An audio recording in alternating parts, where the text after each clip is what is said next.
پہاڑ کی ڈھلوان پر ایک گاؤں آباد تھا جسے لوگ عین الصخر کہتے تھے۔ یوں محسوس ہوتا تھا جیسے یہ گاؤں گہری وادیوں کی نگہبانی کر رہا ہو۔ وہاں کے مکانات صرف مٹی اور پتھروں سے نہیں بنے تھے بلکہ صبر، محنت اور وقت کی بے شمار کہانیوں سے جڑے ہوئے تھے۔ گھروں کی دیواریں زمین کے رنگ سے ملتی جلتی تھیں اور ان میں لگی چھوٹی چھوٹی لکڑی کی کھڑکیاں سرسبز زیتون کے باغات کی طرف کھلتی تھیں۔ یہ باغات دور تک پھیلے ہوئے ایسے دکھائی دیتے تھے جیسے سبز سمندر لہرا رہا ہو۔ ہر صبح گاؤں پر ہلکی سفید دھند چھا جاتی تھی۔ گھروں کے چولہوں سے اٹھنے والا دھواں تازہ پکی ہوئی روٹی کی خوشبو میں گھل کر پورے ماحول کو گرمجوشی سے بھر دیتا تھا۔ گاؤں کے ایک پرسکون حصے میں شیخ عبداللہ کا گھر تھا۔ وہ کوئی عام آدمی نہیں تھا۔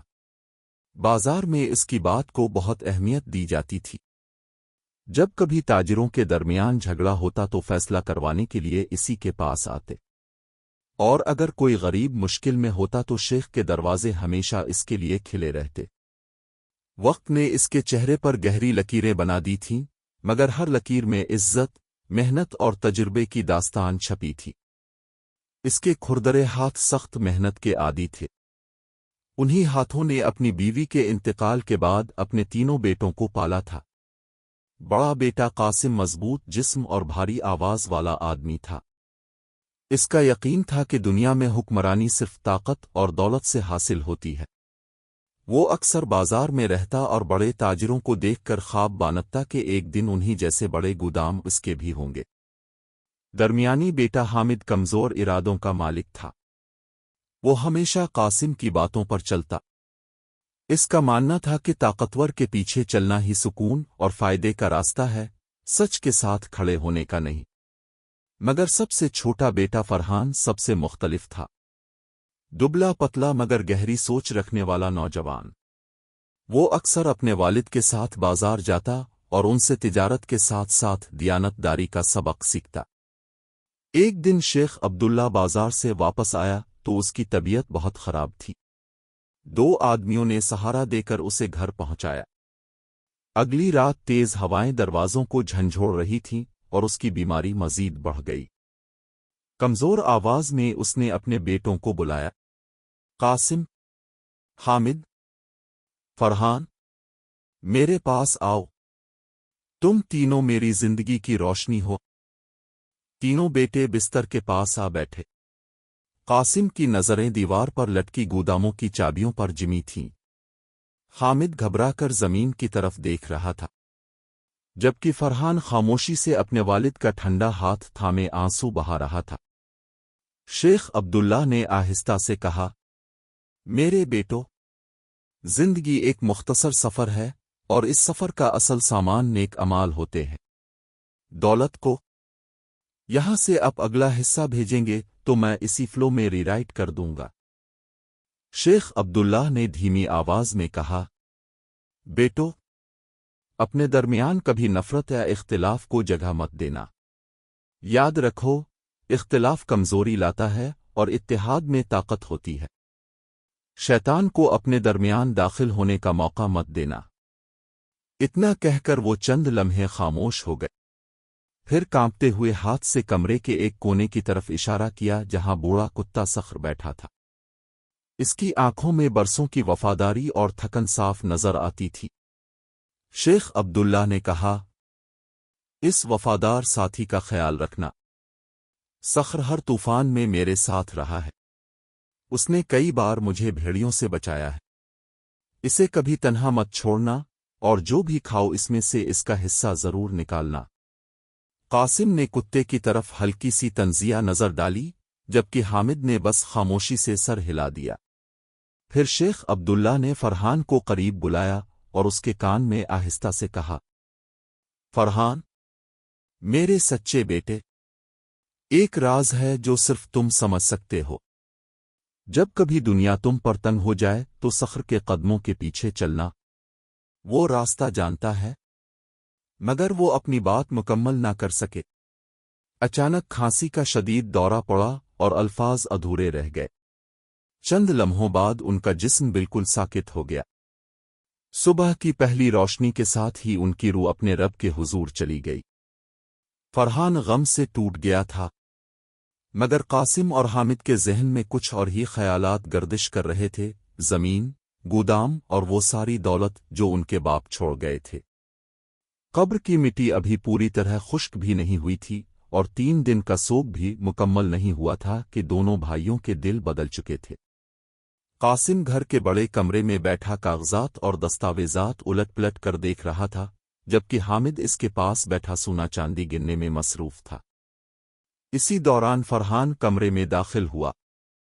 اس کا چہرہ غم سے زرد پڑ چکا تھا۔ قاسم نے سرد لہجے میں کہا، بیٹھو فرحان، اب ہمیں اہم بات کرنی ہے۔ ہمارے والد اب اس دنیا میں نہیں رہے اور یہ ساری جائیداد باقی رہ گئی ہے۔ وہ آگے بولا، زمین کو ایسے لوگوں کی ضرورت ہوتی ہے جو اس کی حفاظت کر سکیں۔ گوداموں کو ایسے تاجروں کی ضرورت ہوتی ہے جو بازار کے اصول سمجھتے ہوں۔ اور تم، چھوٹے بھائی، یہ سب تمہارے بس کی بات نہیں۔ تم نرم دل ہو، تمہیں کتابیں اور تنہائی پسند ہے۔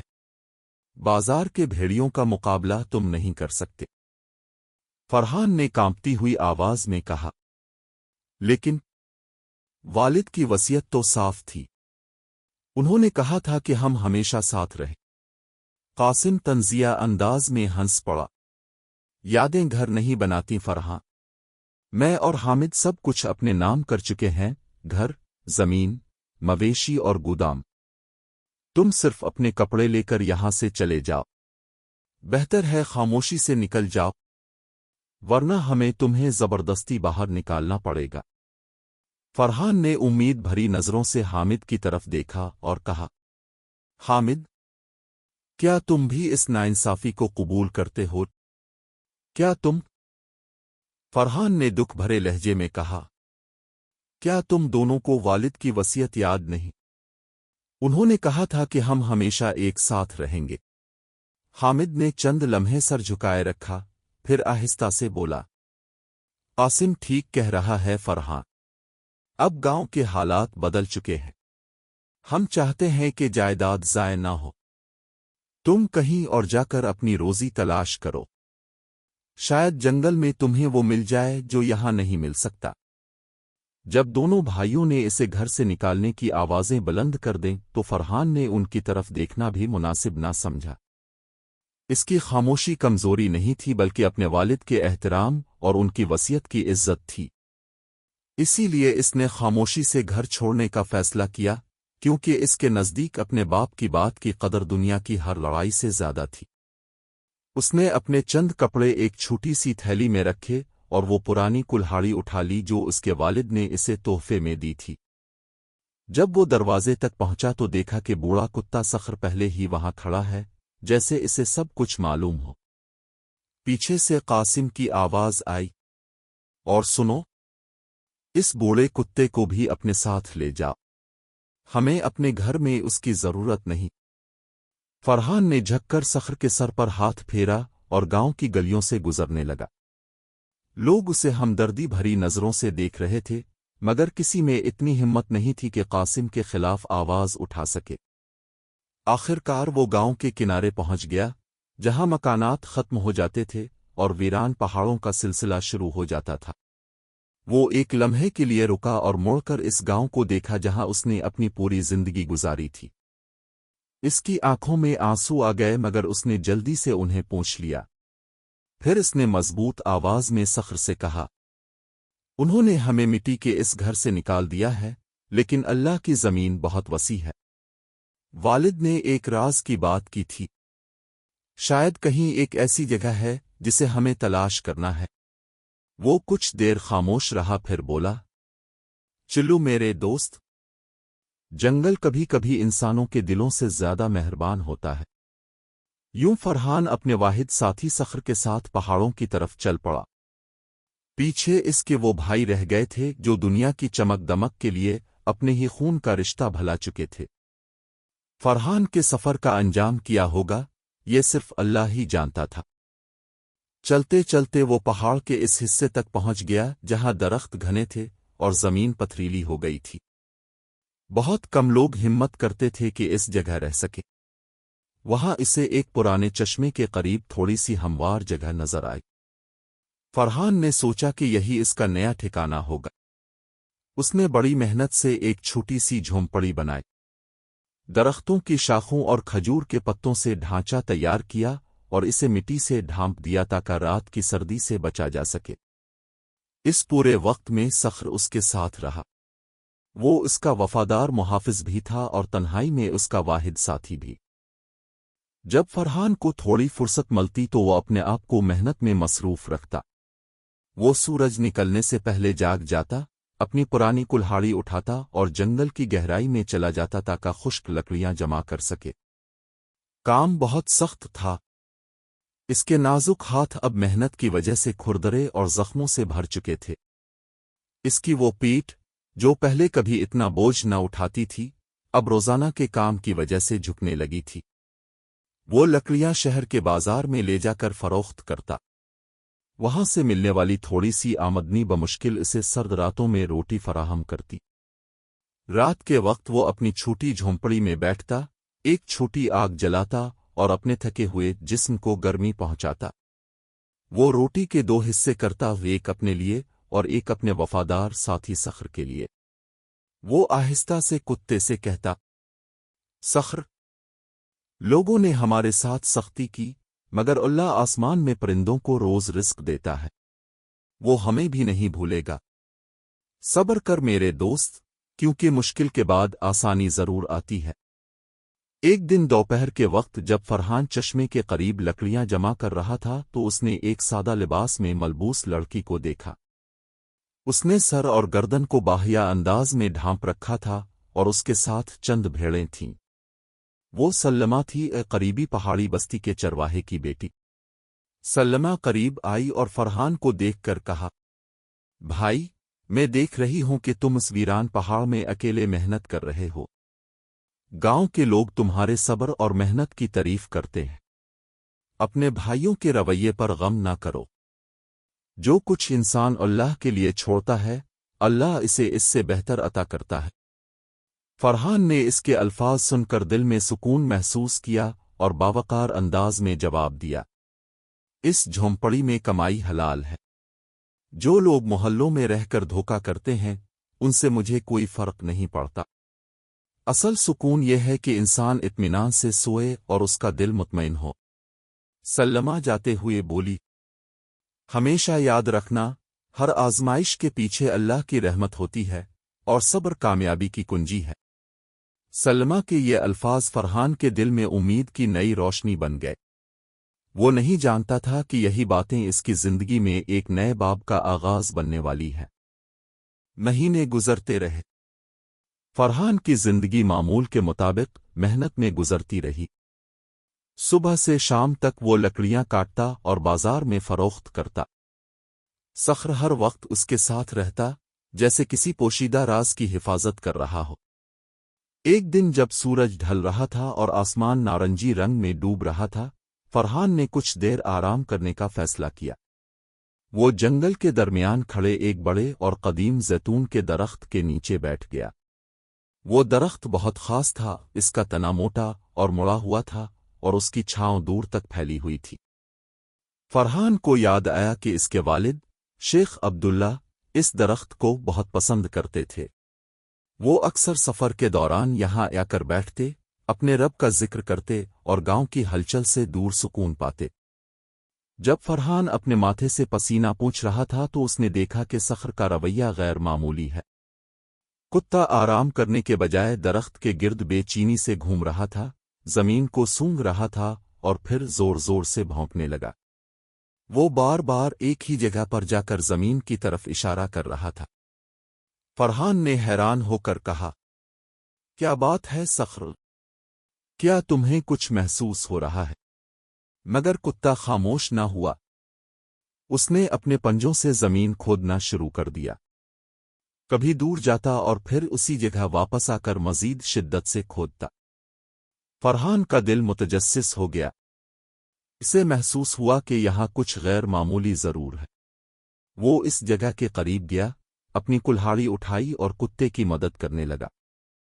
تقریباً 1 گھنٹے کی محنت کے بعد اچانک کلہاڑی کسی سخت چیز سے ٹکرائی۔ دھات کی آواز فضا میں گونج اٹھی۔ فرحان فوراً رک گیا۔ اس کا دل تیزی سے دھڑکنے لگا۔ وہ گھٹنوں کے بل بیٹھا اور ہاتھوں سے مٹی ہٹانے لگا۔ آہستہ آہستہ اس کے سامنے ایک پرانا اور بھاری لوہے کا صندوق ظاہر ہونے لگا۔ کئی کوششوں کے بعد اس نے اسے زمین سے باہر نکال لیا۔ وہ حیرت زدہ تھا۔ اسی لمحے اسے اپنے والد کے الفاظ یاد آنے لگے اور اسے اندازہ ہوا کہ شاید یہی وہ راز ہے جس کا اشارہ اسے دیا گیا تھا۔ فرحان کے ذہن میں ایک خیال آیا، کیا ممکن ہے یہی صندوق وہ راز ہو جس کا اشارہ میرے والد نے دیا تھا؟ صندوق پر ایک پرانا لوہے کا تالا لگا ہوا تھا۔ فرحان نے قریب پڑا ایک بڑا پتھر اٹھایا اور پوری قوت سے تالا توڑنے کی کوشش کی۔ کئی وار کے بعد تالا ٹوٹ گیا۔ جب اس نے صندوق کا ڈھکن کھولا تو وہ چند قدم پیچھے ہٹ گیا، حیرت اور خوف کے ملے جلے احساس کے ساتھ۔ صندوق کے اندر سرخ قیمتی پتھر یاقوت بھرے ہوئے تھے۔ سورج کی روشنی پڑتے ہی وہ جلتے ہوئے انگاروں کی طرح چمک رہے تھے۔ لیکن فرحان کی نظر سب سے زیادہ ایک چیز پر رکی، ایک پرانا چمڑے کا لفافہ جو ان قیمتی پتھروں کے اوپر رکھا ہوا تھا۔ اس نے احتیاط سے وہ لفافہ کھولا۔ اس پر اس کے والد شیخ عبداللہ کے دستخط موجود تھے اور ساتھ ہی شہر کے قاضی کی سرکاری مہر بھی لگی ہوئی تھی۔ فرحان نے دستاویز پڑھنی شروع کی۔ اس کی آنکھوں میں آنسو بھر آئے۔ لفافے میں لکھی وصیت میں درج تھا، یہ اعلان ہے کہ میں عبداللہ اپنی زمین اور گودام اللہ کی راہ اور ضرورت مندوں کے لیے وقف کرتا ہوں۔ میرے کسی بھی بیٹے کو اس پر ذاتی حق حاصل نہیں ہوگا۔ اس کی نگرانی اور ذمہ داری میرے سب سے چھوٹے بیٹے فرحان کے سپرد ہوگی، کیونکہ میں نے اس میں ایمانداری اور رحم دلی دیکھی ہے۔ جو اس وصیت کی خلاف ورزی کرے گا وہ امانت میں خیانت کرے گا۔ مزید یہ کہ صندوق میں موجود یاقوت فرحان کے لیے محفوظ رکھے گئے تھے تاکہ وہ انہیں زمین کی دیکھ بھال اور عوام کی بھلائی کے کام میں استعمال کرے۔ فرحان کو یقین نہیں آ رہا تھا۔ وہ چند لمحے خاموش کھڑا رہا۔ اس نے اپنے وفادار کتے صخر کی طرف دیکھا۔ صخر خوشی سے اپنی ٹھوڑی فرحان کے کندھے سے رگڑ رہا تھا، جیسے وہ بھی اس خوشخبری میں شریک ہو۔ اب فرحان کو سمجھ آ گیا تھا کہ اس کے والد کو اپنے بڑے بیٹوں کی لالچ کا اندازہ تھا، اسی لیے انہوں نے یہ راز اور وصیت شہر کے قاضی تک پہنچانے کا منصوبہ بنایا تھا۔ مگر وقت نے مہلت نہ دی اور یہ خزانہ جنگل میں پوشیدہ رہ گیا، صرف صخر کی وفاداری کی وجہ سے محفوظ رہا۔ فرحان نے آہستہ آواز میں کہا، اے میرے رب، میرے والد نے ہمیں اپنی آنکھوں سے پہلے اپنے دل میں پہچانا۔ پھر اس نے صخر سے کہا، یہ دولت ہماری نہیں، یہ ایک امانت ہے، ایک بھاری ذمہ داری۔ جنگل رات کے اندھیرے میں ڈوب چکا تھا، لیکن فرحان کے دل میں امید اور روشنی جاگ۔ فرحان کا دل ایمان اور یقین کی روشنی سے منور تھا۔ وہ دولت کے بارے میں نہیں سوچ رہا تھا، بلکہ اس بات پر غور کر رہا تھا کہ اپنے والد کے گھر کا انصاف کیسے بحال کرے اور اس امانت کو صحیح طریقے سے استعمال کرے۔ اسے اندازہ نہ تھا کہ جنگل کی تاریکی میں کہیں دو آنکھیں اسے دیکھ رہی ہیں۔ رات نے پورے جنگل پر اپنی چادر ڈال دی تھی۔ ہوا درختوں کی شاخوں کے درمیان سرسراتی ہوئی گزر رہی تھی۔ فرحان کھلے صندوق کے پاس بیٹھا تھا، جبکہ سرخ قیمتی پتھر چاندنی اور روشنی میں چمک رہے تھے۔ اسی دوران گھنے درختوں کے پیچھے دو سائے چھپے ہوئے تھے، وہ اس کے بھائی قاسم اور حامد تھے۔ وہ کئی دنوں سے اس پر نظر رکھے ہوئے تھے۔ انہیں یقین نہیں آ رہا تھا کہ جس بھائی کو وہ کمزور سمجھتے تھے وہ اس ویران جنگل میں اکیلا کیسے زندہ رہا۔ انہیں حیرت تھی کہ اس کے ساتھ وہ بوڑھا کتا ہر جگہ کیوں موجود ہے۔ جب انہوں نے دیکھا کہ فرحان نے درخت کے نیچے کچھ کھود کر صندوق نکالا ہے تو ان کی آنکھوں میں لالچ کی چمک پیدا ہو گئی۔ قاسم نے حامد کے کان میں سرگوشی کی، دیکھو، اس نے ہم سے یہ راز چھپایا، یہ قیمتی چیزیں ہماری ہیں، ہم اسے یہ سب نہیں لے جانے دیں گے۔ وہ انتظار کرتے رہے۔ جیسے ہی فرحان صندوق بند کرنے لگا اور تھکن محسوس کرنے لگا وہ اچانک درختوں کے درمیان سے باہر نکل آئے۔ قاسم کی آواز پورے جنگل میں گونج اٹھی، رک جاؤ! کیا تم وہ امانت چرانا چاہتے ہو جو ہمارے والد نے چھپائی تھی؟ فرحان حیران رہ گیا۔ وہ فوراً کھڑا ہو گیا اور صخر کو قریب کر لیا۔ وصیت کو سینے سے لگاتے ہوئے اس نے کانپتی آواز میں کہا، تم یہاں کیسے پہنچے؟ یہ چوری نہیں ہے، یہ وہ ذمہ داری ہے جو والد نے میرے سپرد کی تھی۔ وصیت میں صاف لکھا ہے کہ زمین غریبوں کے لیے ہے اور یہ مال عوام کی بھلائی کے لیے ہے۔ قاسم نے طنزیہ اور خطرناک ہنسی ہنسی، پھر وہ آگے بڑھا اور دھمکی دیتے ہوئے بولا، کمزور خواب دیکھتے ہیں، تاریخ وہی لکھتا ہے جس کے پاس طاقت ہو۔ صندوق اور دستاویز ہمارے حوالے کرو۔ جنگل میں کشیدگی بڑھ گئی تھی۔ قاسم نے دھمکی دیتے ہوئے کہا، یہ سب ہمیں دے دو ورنہ یہ جنگل تمہارے اور تمہارے کتے کی آخری آرام گاہ بن جائے گا۔ اسی لمحے صخر غصے سے دے اڑا۔ اس کے دانت چمک اٹھے اور وہ اپنے مالک کے سامنے ڈٹ گیا۔ اس کی آواز جنگل میں گونج رہی تھی جیسے وہ خطرے سے حفاظت کر رہا ہو۔ حامد خوفزدہ ہو کر پیچھے ہٹ گیا، مگر قاسم نے چالاکی سے بات بدل دی، ہم آخر بھائی ہیں، آؤ کسی عالم قاضی کے پاس چلتے ہیں، وہ ہمیں انصاف دے گا اور اس مال کو صحیح طریقے سے تقسیم کرے گا۔ فرحان کا دل صاف تھا، اسے دھوکے کا اندازہ نہ ہوا۔ اس نے کہا، اگر انصاف چاہیے تو میں تیار ہوں۔ وہ سب پہاڑی راستوں سے ہوتے ہوئے ایک ٹھنڈی غار تک پہنچ گئے۔ قاسم نے کہا، تم اندر جاؤ، میں قاضی کو بلاتا ہوں، صندوق وہیں رکھ دو۔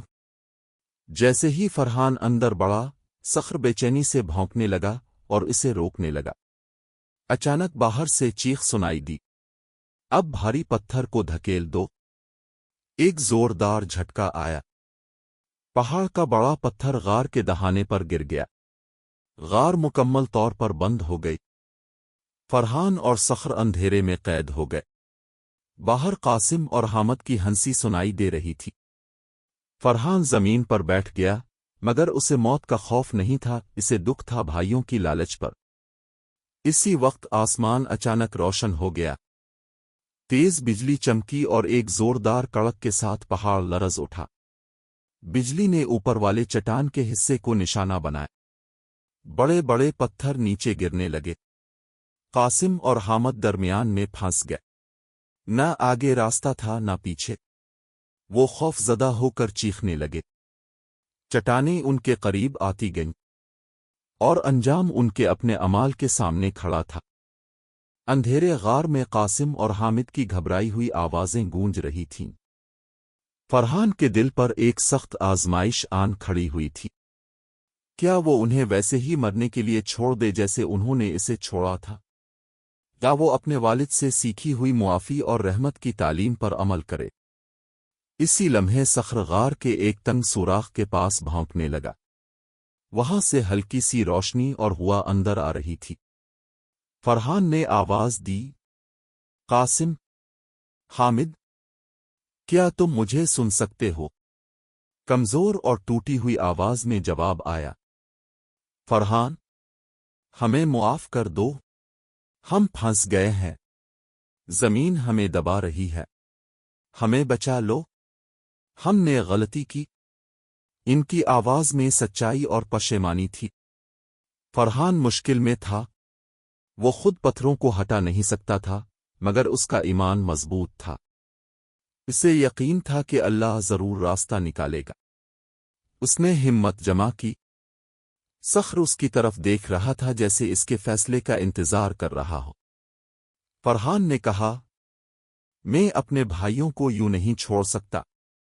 وہ غار کے اندر ہر طرف راستہ تلاش کرنے لگا۔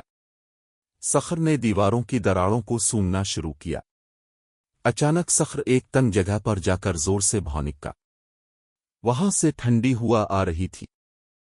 فرحان کو احساس ہوا کہ غار مکمل بند نہیں ہے، اوپر کی طرف ایک خفیہ راستہ موجود ہے۔ وہ پتھروں پر چڑھنے لگا۔ صخر آگے آگے رہنمائی کر رہا تھا۔ کچھ دیر بعد وہ ایک تنگ سرنگ کے ذریعے پہاڑ کی چوٹی پر نکل آیا۔ اوپر کا منظر حیرت انگیز تھا۔ بجلی تھم چکی تھی، لیکن زمین اب بھی لرز رہی تھی۔ نیچے اس کے بھائی گرے ہوئے پتھروں کے درمیان پھنسے ہوئے تھے۔ فرحان نے انہیں دیکھا، خطرے میں مگر زندہ، اور اس کے دل میں انتقام نہیں تھا، صرف انسانیت اور رحم تھا۔ اندھیرے میں اچانک فرحان کی آواز گونجی، قاسم، حامد، گھبراؤ نہیں، میں یہاں ہوں۔ اوپر کھڑے فرحان کو دیکھ کر دونوں حیران رہ گئے۔ قاسم کی آنکھوں میں آنسو تھے۔ اس نے کانپتی آواز میں کہا، بھائی، ہم نے تم پر ظلم کیا، اب ہم اپنی سزا خود دیکھ رہے ہیں۔ تم خود کو بچاؤ اور یہاں سے چلے جاؤ۔ لیکن فرحان نے پیچھے ہٹنے کے بجائے فیصلہ کیا کہ وہ انہیں بچائے گا۔ وہ فوراً پہاڑ سے نیچے اترا اور گاؤں کی طرف دوڑا۔ صخر بھی ساتھ تھا، جو زور زور سے بھونک کر لوگوں کو خبردار کر رہا تھا۔ فرحان سیدھا مسجد کے میدان میں پہنچا اور آواز دی، میرے بھائی پہاڑ میں پھنس گئے ہیں، مدد کرو۔ گاؤں والے فوراً جمع ہو گئے۔ ان کے ساتھ رسیاں اور اوزار تھے۔ 2 دن تک مسلسل کوشش جاری رہی۔ فرحان سب سے پہلے کھدائی کرتا اور سب سے زیادہ محنت کرتا۔ تیسرے دن صبح آخرکار قاسم اور حامد کو محفوظ باہر نکال لیا گیا۔ وہ دونوں شرمندہ اور کمزور تھے۔ انہوں نے اپنے بھائی کی آنکھوں میں دیکھنے کی ہمت نہ کی جسے انہوں نے نقصان پہنچانے کی کوشش کی تھی۔ مسجد کے سامنے فرحان نے صندوق اور وصیت پیش کی۔ امام نے وصیت بلند آواز میں پڑھ کر سنائی کہ زمین اور مال اللہ اور غریبوں کے لیے وقف ہیں، اور ان کی نگرانی فرحان کے ذمہ ہے۔ خاموشی چھا گئی۔ قاسم اور حامد زمین پر گر پڑے اور معافی مانگی۔ انہوں نے تسلیم کیا کہ اصل خزانہ سونا نہیں بلکہ دل کی نرمی اور انسانیت ہے۔ فرحان دولت کے باوجود سادہ رہا، لیکن اس نے اپنے وسائل سے گاؤں کو بدل دیا۔ اس نے مریضوں کے لیے گھر بنوایا، غریبوں کا مفت علاج شروع کیا، یتیم بچوں کے لیے اسکول قائم کیا، اور پہاڑی راستوں پر پانی کے گڑھے بنوائے تاکہ مسافر اور جانور فائدہ اٹھائیں۔ اور اس طرح سچائی، صبر اور رحم نے لالچ کو شکست دے دی۔ وقت گزرنے کے ساتھ ساتھ وہ خزانہ صرف دولت نہیں رہا بلکہ ایک مستقل صدقہ بن گیا۔ فرحان نے اپنے بھائیوں کو سونے کا ایک حصہ دیا، مگر اس شرط پر کہ وہ خود محنت کریں اور چھوٹے کاروبار سے اپنی روزی کمائیں۔ وہ انہیں سکھانا چاہتا تھا کہ محنت کی کمائی دھوکے کی دولت سے کہیں بہتر ہوتی ہے۔ سالوں بعد فرحان نے سلمہ سے شادی کی اور اپنے والد کے پرانے گھر میں رہنے لگا۔ وہ گھر اب ضرورت مندوں کے لیے ایک پناہ گاہ بن چکا تھا۔ لوگ آج بھی گاؤں میں فرحان اور اس کے وفادار کتے صخر کا ذکر کرتے ہیں، اور یہ کہ کس طرح صبر، ایمان اور دیانت نے تاریکی کو روشنی میں بدل دیا۔ صخر نے عزت اور سکون کی زندگی گزاری۔ فرحان اکثر کہا کرتے تھے کہ یہ کتا میرے والد کی بصیرت کی علامت تھا، کیونکہ جب میرے بھائی سو رہے تھے تب بھی اس نے پہرا دیا۔ وقت نے یہ ثابت کر دیا کہ انسان کا انصاف کبھی بدل سکتا ہے، لیکن اللہ کا انصاف ہمیشہ قائم رہتا ہے۔ جو برائی بوتا ہے وہ اچھائی نہیں کاٹتا، اور جو اللہ سے ڈرتا ہے اس کے لیے ہر مشکل کے بعد آسانی آتی ہے۔ گاؤں والے فرحان کو حکمت اور خدمت کی مثال کے طور پر یاد کرتے تھے، لیکن اس کی اصل طاقت خزانے میں نہیں تھی، بلکہ اس نور میں تھی جو اس کے دل میں تھا اور جس نے دوسروں کی زندگیاں روشن کر دیں۔